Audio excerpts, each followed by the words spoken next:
My daughter-in-law sent me a text on a Tuesday morning that said, "We've decided the holidays are for our family this year.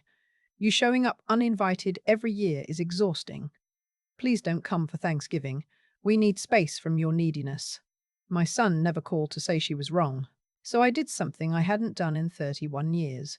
I opened my bank account and cancelled every automatic transfer I'd been sending them. By Thursday morning, they were both on my front porch. But I'm getting ahead of myself. Let me tell you how a woman who spent her whole life being useful finally learned to simply be. My name is Vivian Hartley, and I am 64 years old. I live in a three-bedroom house in Boise, Idaho, the same house where I raised my son and where my husband Raymond spent the last good years of his life before the cancer took him. The house has a front porch with a swing that Raymond built the summer we moved in. He was not a handyman by any measure.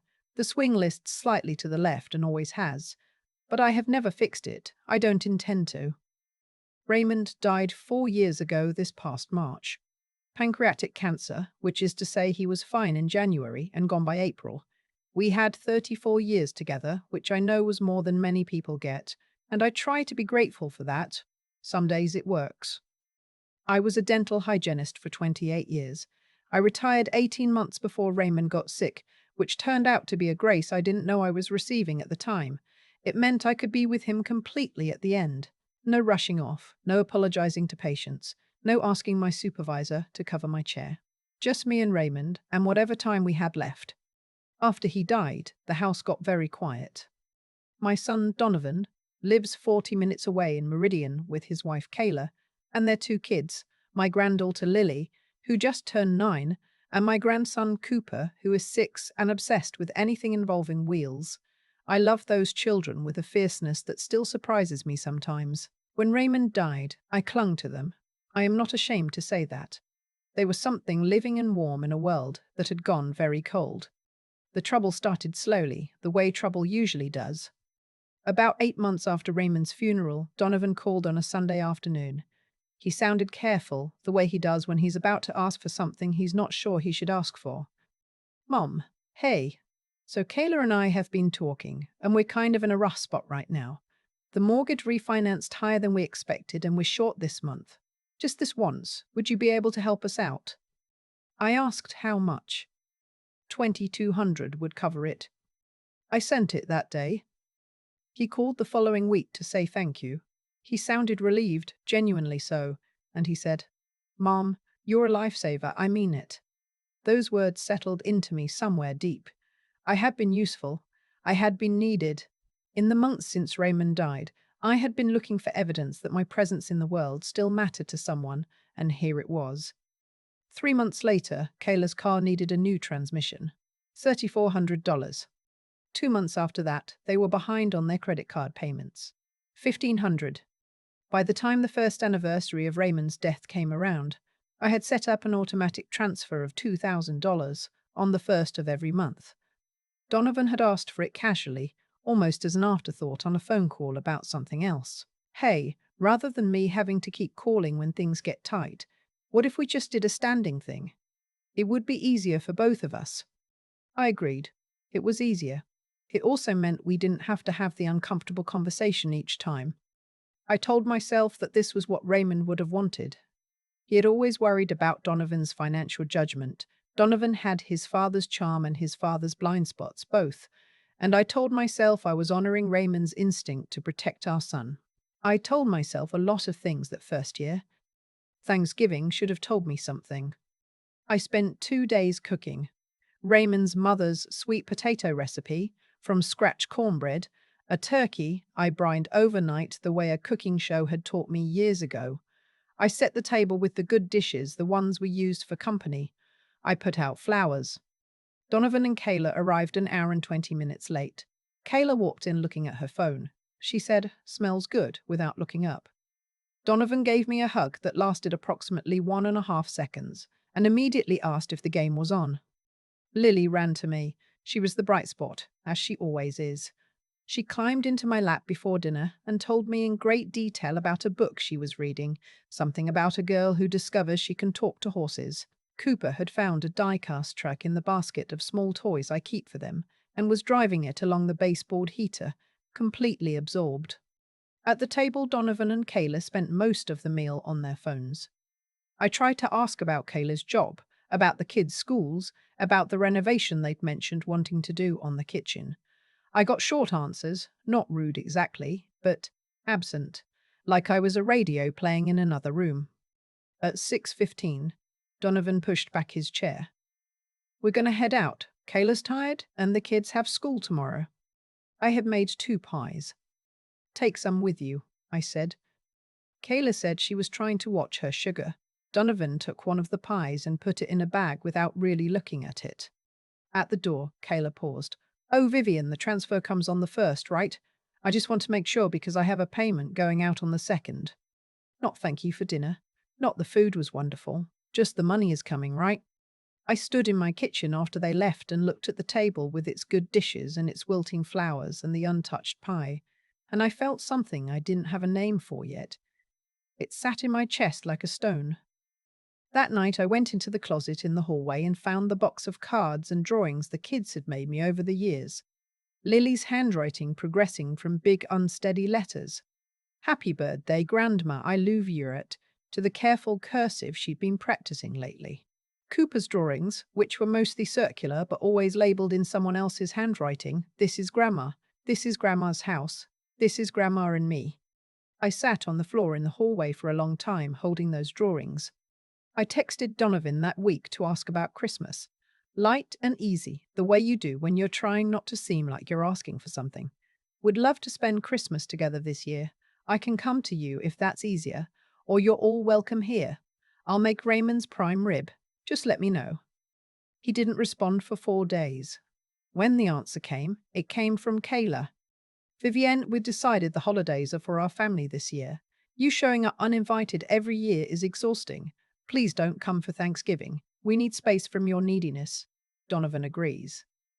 I read the message 6 times. I had asked in a single text whether we could spend Christmas together. That was showing up uninvited. That was neediness. I waited for Donovan to say something. A correction, a softening, even a, sorry, she didn't mean it like that. Nothing came. Not that day, not the next. His silence was its own kind of answer.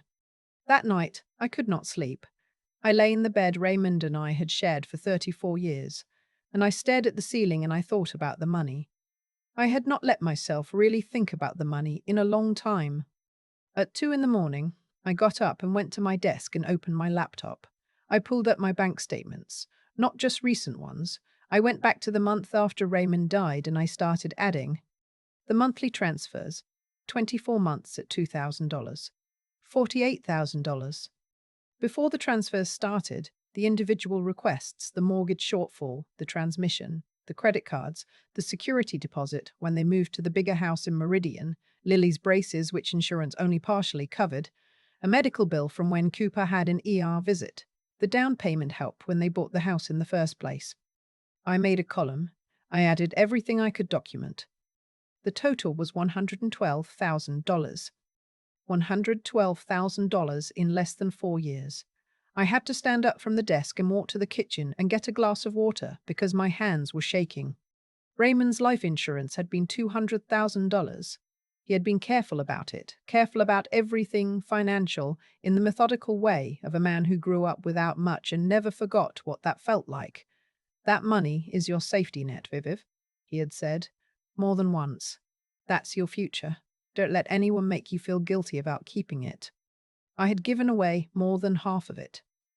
I thought about a conversation Raymond and I had the year before he got sick. Donovan had asked for help with a credit card balance, and Raymond had said no, gently but firmly, and afterward he had said to me, Viv, there is a difference between a hand-up and a hammock. A hand-up you offer once, maybe twice, and then the person stands on their own. A hammock, they never have to stand at all. Don't let him live in a hammock. I had remembered that conversation at the time and set it aside. Now, sitting in my kitchen at 2:30 in the morning with that number on my screen, it came back with the weight of everything it had predicted. I sat at the desk until the sun came up. Then I opened my banking app, and I found the automatic transfer. $2,000, first of every month, to Donovan Hartley. My finger stayed over the cancel button for a long time. What if they really needed it? What if they lost the house? What if this was the thing that broke whatever was left between us? That last thought I sat with the longest, because the truth I had been not looking at for months, was that what was left between us had already narrowed to something very thin.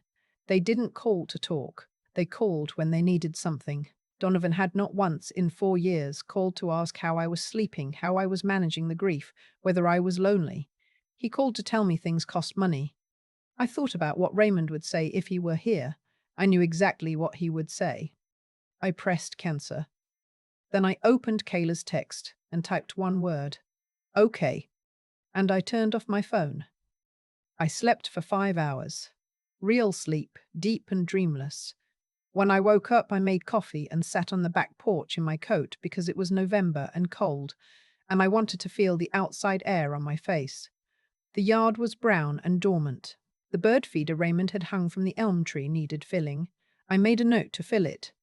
My phone, when I turned it back on, had 23 missed calls, 11 voicemails, text messages I didn't read.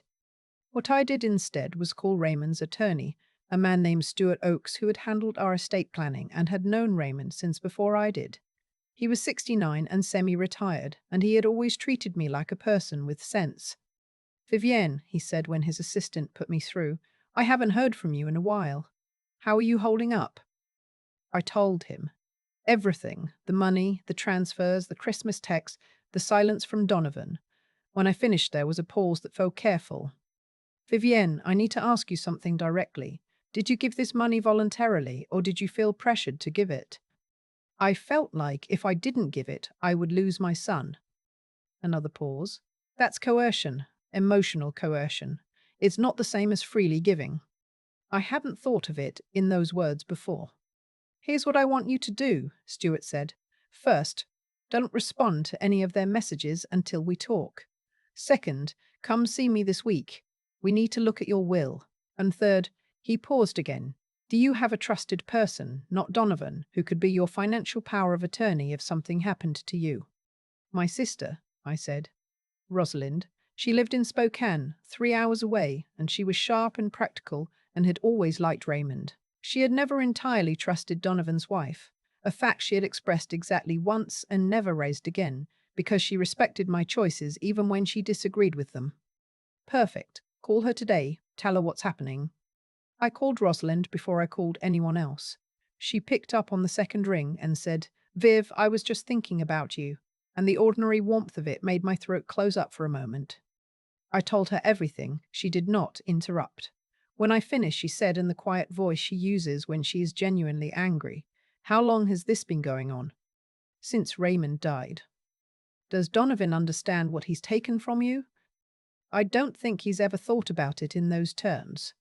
She was quiet for a moment. Vivienne, I need to tell you something. 6 months ago, Kayla called me. My stomach dropped. What? She said she was worried about you. Said you'd been making strange financial decisions, seemed confused, wasn't herself since Raymond died. She was very concerned.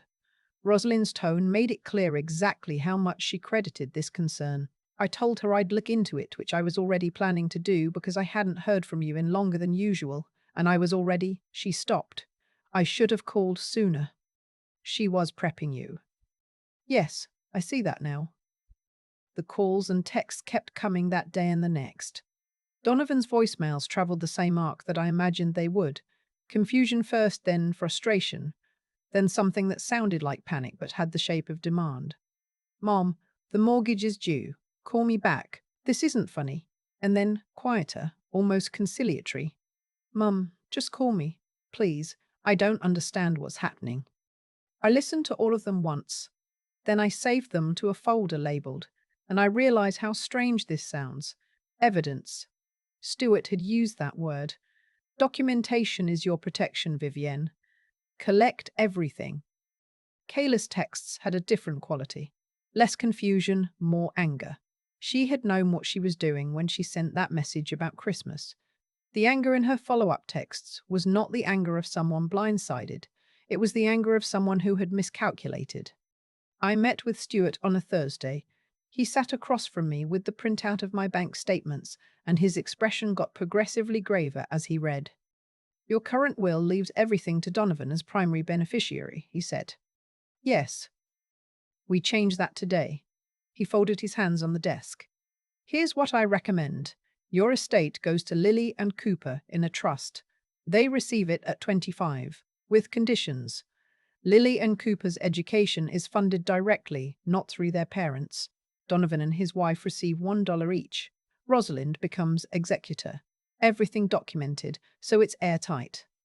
The idea of leaving my son $1 made me feel sick, but the idea of leaving Kayla access to what remained of Raymond's money made me feel worse. I had a client once, Stewart said, who changed her will under very similar circumstances. Her son was furious, didn't speak to her for 2 years. Then one day he called and apologized. Really apologized, not the kind where they want something. And they rebuilt slowly. She told me later it was the best thing she ever did because it removed money from the equation entirely. Whatever they rebuilt was real. I signed the documents that afternoon. I was exhausted when I got home. I made soup from a can, which was all I had energy for, and I sat in Raymond's chair by the front window. I still call it Raymond's chair, I probably always will. And I looked out at the street, and I let myself feel the full weight of what I had done. I had cancelled the transfer that was keeping my son in a hammock, as Raymond had put it. I had no idea what would grow or not grow in its absence. 3 days later, they came. I was in the kitchen when I heard a car in the driveway, then 2 cars. I looked out the window over the sink and I saw Donovan's truck, and behind it, Kayla's SUV. I could see Lily and Cooper in the back seat of the SUV, faces pressed to the window. They'd brought the children. I stood very still for a moment. Then I went and opened the front door before they could knock. Donovan looked terrible. He hadn't shaved in days, and he had the grey, pinched look he gets when he hasn't been sleeping. "Mum," he said, and then stopped. Like he'd rehearsed something and the first word had knocked it loose. Kayla was right behind him. She was dressed carefully, hair done. The kind of polished appearance she deploys when she wants to make a specific impression. "Vivienne, we need to talk." I let them in. I did not hug Donovan. I noticed this registered on his face. In the living room, Kayla sat on the couch like she was chairing a meeting. "You're upset," she said. "We understand that. The text I sent was maybe worded." "It was worded exactly how you meant it," I said. She blinked. Donovan shifted in his chair. "You called me needy for asking whether we could have Christmas together," I said. "Your exact word was exhausting." I was stressed. I said things I shouldn't have. The apology had the texture of something she prepared in the car. "But Vivian, you can't just cut us off. We have a mortgage. We have kids." "Yes," I said. "You do." She looked at Donovan. Donovan looked at me. "Mum, I'll be honest, I'm scared. If we miss this mortgage payment." "Donovan, what do you make a year?" He blinked. That's not really relevant. You make $78,000 as a project manager. Kayla, you make somewhere around 50, pulling from your part-time work plus the freelance contracts you mentioned. Together you have a household income of over $100,000 a year, and you cannot make a mortgage payment without my help. A silence. "Where does the money go?" I asked. Donovan ran his hand through his hair. "We have expenses. It's expensive to raise kids. Millions of families with less than you raise children without their retired mothers, covering their mortgage. Where does the money go?" Kayla's expression shifted. I recognized it from the years of watching her deploy emotions strategically, the precise moment when calculation takes over from genuine feeling. "You're punishing the children," she said, her voice softening. "Lily asked me this morning why Grandma isn't coming for Thanksgiving. What am I supposed to tell her?" I had been waiting for this. "Tell her the truth," I said. "That grown-up things are complicated. Lily is 9 and smart, and she will be fine. You've been a constant presence in their lives, and now you're just." "Kayla," I said her name simply, without anger. "You told me not to come. You used the phrase, showing up uninvited. I am not the person who chose to reduce my presence in their lives. You made that choice. Own it." The room went quiet. Donovan looked at the floor. Then I opened the folder I'd placed on the side table that morning. "Donovan, I want you to see something." I handed him the printed spreadsheet. He stared at it. I watched his eyes move across the numbers. I watched him do the math at the bottom. $112,000, I said. In less than 4 years. That's more than half of your father's life insurance. The money he left specifically so I would not become a burden in my old age. Not so that I would pay your mortgage every month while you vacationed in Palm Springs. His head came up fast. That was one trip. I saw the photos, Donovan. 52 of them on your Facebook. Resort pool, room service. Happy anniversary to us. I kept my voice even. You posted them the same week you called me to say you were short on the electric bill. Kayla stood up. Her voice had lost the softness entirely. I think we've heard enough. You want to hold one vacation over our heads for the rest of our lives. I want my son to understand what he has cost me, I said. Not in money. In myself. I gave you money because I was afraid that if I didn't, you'd disappear. That I would be alone here in this house and you would be the only family I had left, and I couldn't bear to lose that too. I paused. And you knew that, both of you. You knew exactly what you were working with.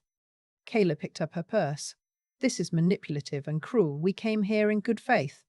You came here because the transfer didn't come through. She walked to the door. Donovan stood and looked at me with an expression I couldn't fully read. Something in it was defensive and something in it was ashamed, and I didn't know which one was real. We'll figure it out, he said finally. Without your help, apparently. I hope so, I said, and I meant it. They left without the children. I stood at the window and watched the cars back out of the driveway, and I waited for what I felt to arrive. What came was not peace exactly. It was more like the feeling after a fever breaks, weak and empty and strangely clear. I went to Raymond's chair and I sat down and I said, out loud to no one in particular, I should have listened to you.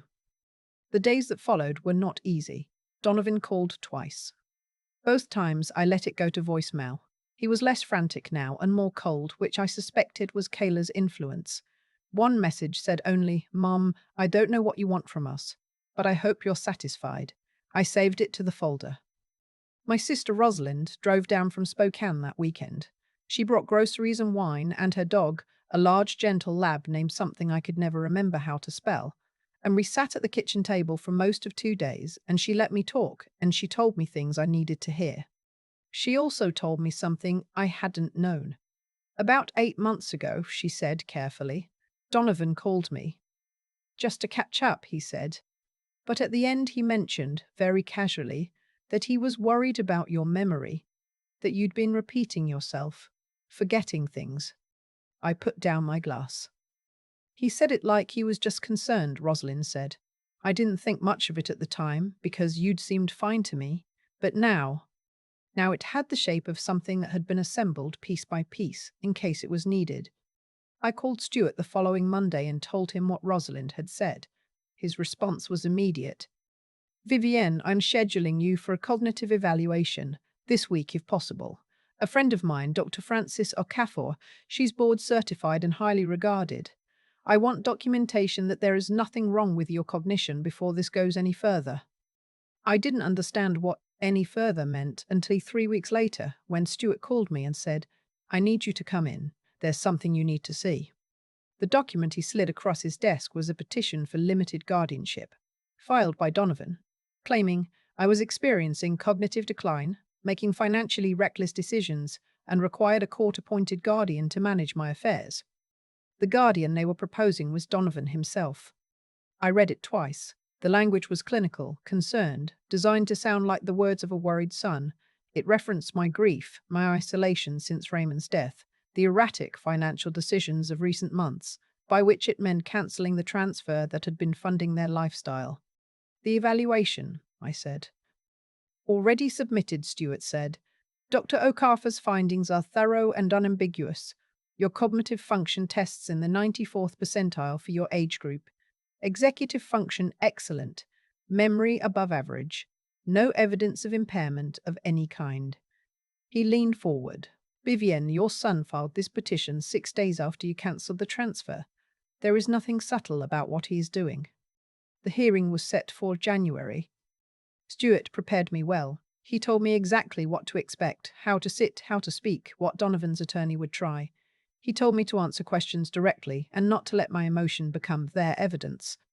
I was not afraid of the hearing. I discovered this somewhere in the week before it happened. I had been afraid for 4 years of losing my son, of being alone, of not being needed. Those fears had cost me $112,000 and most of Raymond's legacy and several years of my own peace of mind. I was not afraid anymore. Fear requires something left to lose, and I had already lost the thing I was afraid of losing. What I had with Donovan was not a relationship. It was an arrangement, and arrangements can end.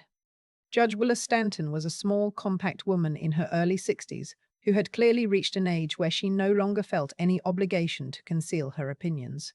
She reviewed the petition. She reviewed the petition. She reviewed Dr. Okafor's evaluation. She asked Donovan's attorney to explain the basis for the guardianship claim. The attorney cited my isolation, my grief, my recent erratic behavior. He mentioned the cancelled transfer as evidence of poor financial judgment. Judge Stanton looked up from her papers. She stopped giving away her own money. That's the evidence of poor judgment. Donovan's attorney pivoted. He mentioned the concerns about memory. Substantiated by whom? The judge asked. Dr. Patterson, who the petition names as the evaluating physician, has never examined the respondent. Is that correct? A pause. He based his assessment on family interviews. He wrote a report about a woman he has never met. She set the papers down. Donovan Hartley. Donovan stood.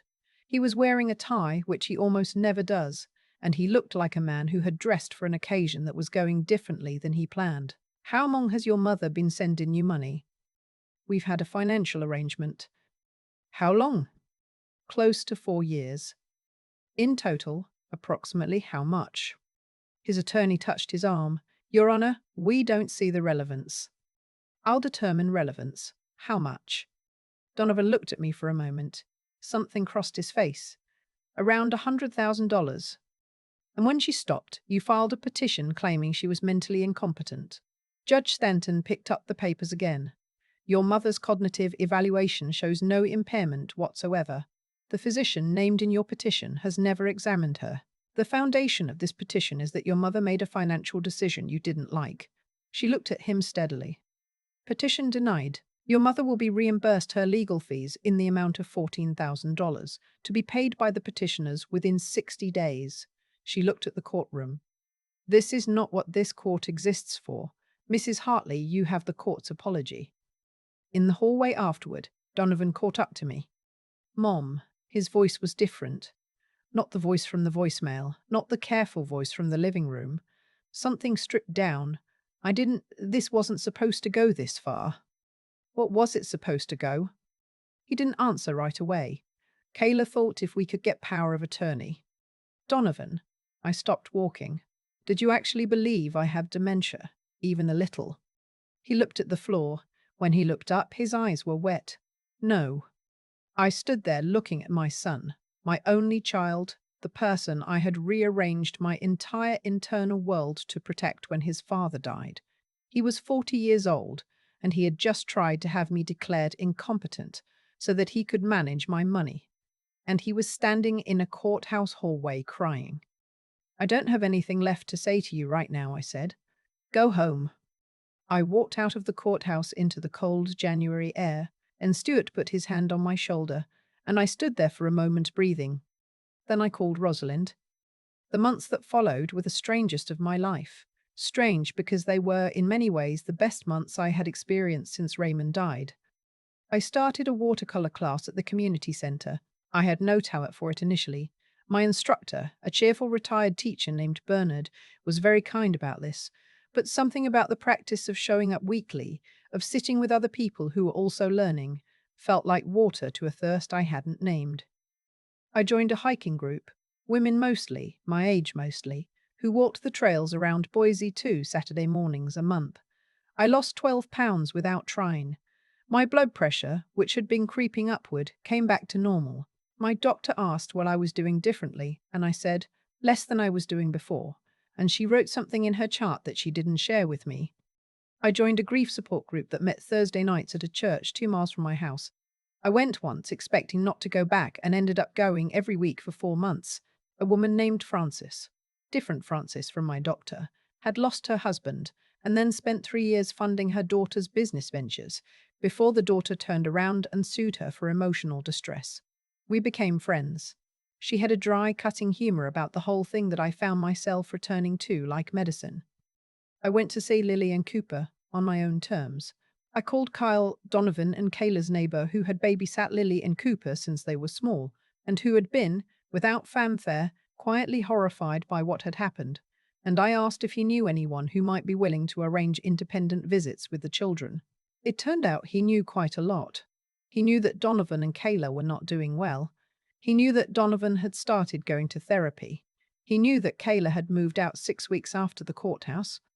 I did not learn this from Donovan. I learned it from Lily, who called me on a Sunday evening from a number I didn't recognize. "Grandma," she said, and I knew her voice before I knew anything else. "It's me. Dad said I could call." "Hi, sweetheart." I sat down hard on the kitchen chair. "How are you?" "Okay." A pause. "Grandma, are you mad at us?" "I am not mad at you. Not even a little bit. Not even the tiniest piece of a little bit. Dad said things got messed up and it was his fault." I held the phone. "Sometimes grown-ups make mistakes," I said finally. "The important thing is that I love you and Cooper more than just about anything. More than pie. More than any pie ever made anywhere."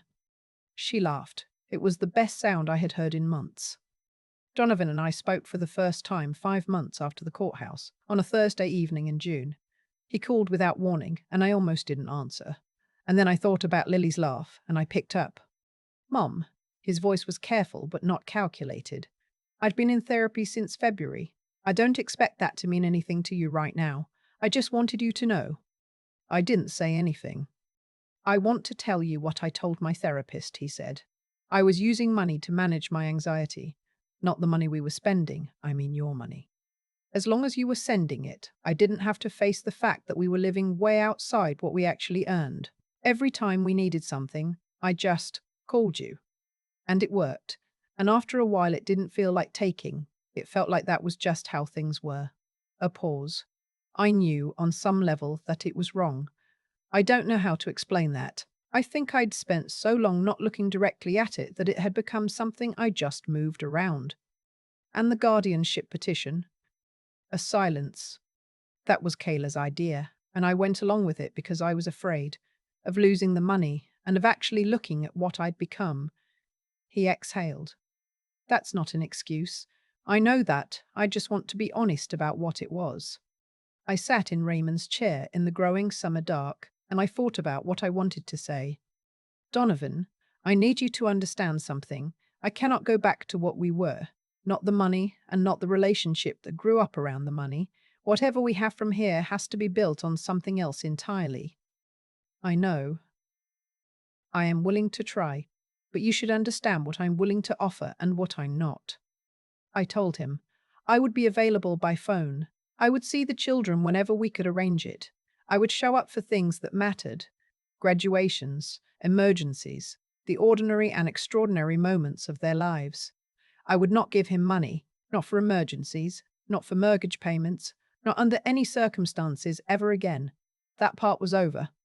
He didn't protest. He said, "I understand. Thank you for saying it clearly." We talked for 45 minutes. About Raymond, mostly. He cried a little. So did I. After we hung up, I sat in the quiet of the house for a long time. The bird feeder outside was full. I'd been filling it all winter, and in the spring a pair of house finches had taken up residence in the elm tree, which felt like something Raymond would have appreciated. I thought about what it might look like, whatever came next. I did not know. I did not need to know. September, Lily and Cooper came for a Saturday. Just the two of them, dropped off by Donovan, who waved from the car and didn't come in, which I appreciated. We made cookies, and Cooper showed me 17 different ways a toy truck could be launched from the kitchen counter. And Lily read aloud to me from her book about the girl who could talk to horses, which was now 3 books into a series. We raked leaves in the afternoon, badly and with a great deal of leaf throwing. I made them hot cocoa. When Donovan came to pick them up, he stood on the porch for a moment. They had a good day. "They're good kids," I said. He nodded. Thank you. It was not reconciliation. It was something simpler and more durable. Two people standing in the same space without pretense, starting from where they actually were instead of where they wished they could be. On the last day of October, I found a letter in the mailbox that had no return address. Donovan's handwriting on the envelope.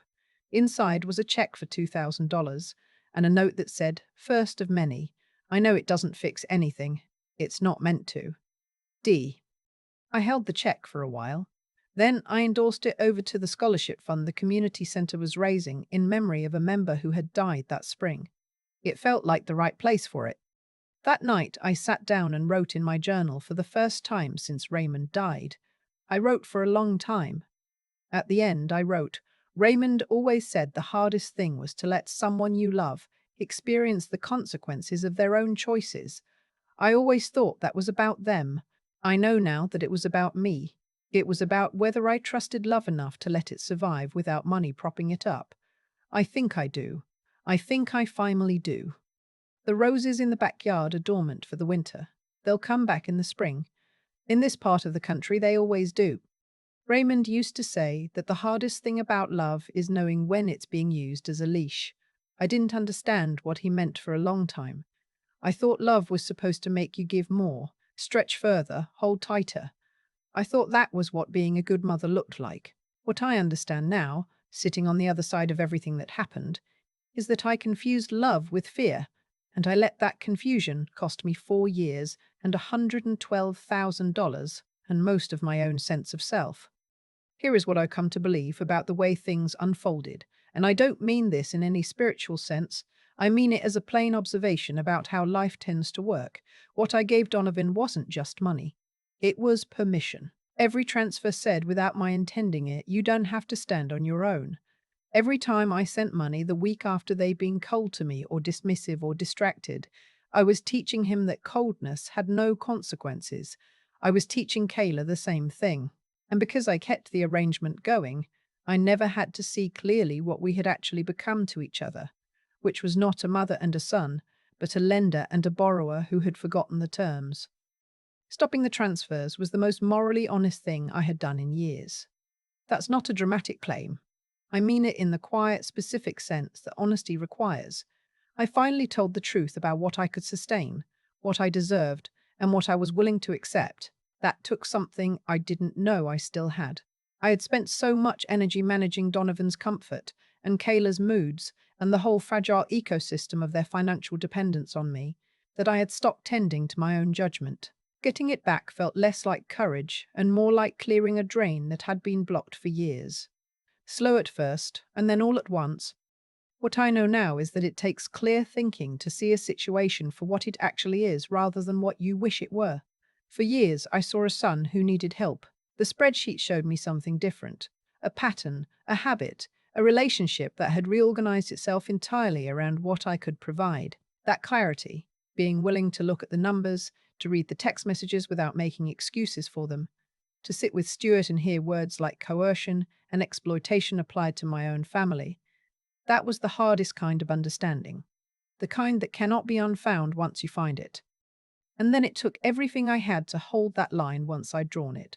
When Lily called and asked if I was mad at her, when Donovan stood in the courthouse hallway with wet eyes, when the check arrived in the mail in October and I had to decide what it meant and what I was willing to let it mean. Staying steady through all of that, not cold, not closed off, but steady, required a different quality than either clear thinking or honesty. It required the willingness to keep going when everything in me wanted to simply collapse back into the old arrangement, because it was familiar, because it was easier, because I missed my son.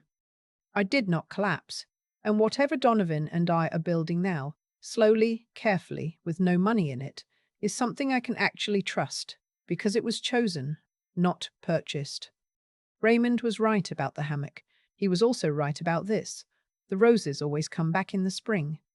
You just have to stop trying to carry them through the winter yourself.